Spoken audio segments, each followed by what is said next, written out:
Servis AC tidak dingin, kompresor mati nyala.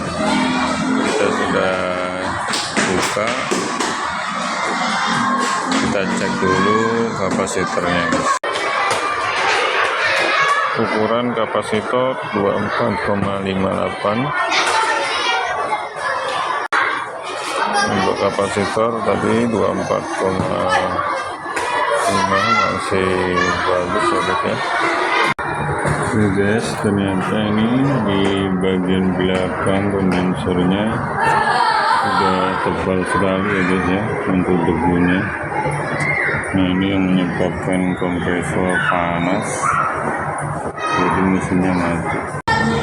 Ini untuk unit sebelahnya sama juga guys. Di bagian dalam indoor tidak terlalu kotor, tapi di bagian outdoornya ini kotor sekali.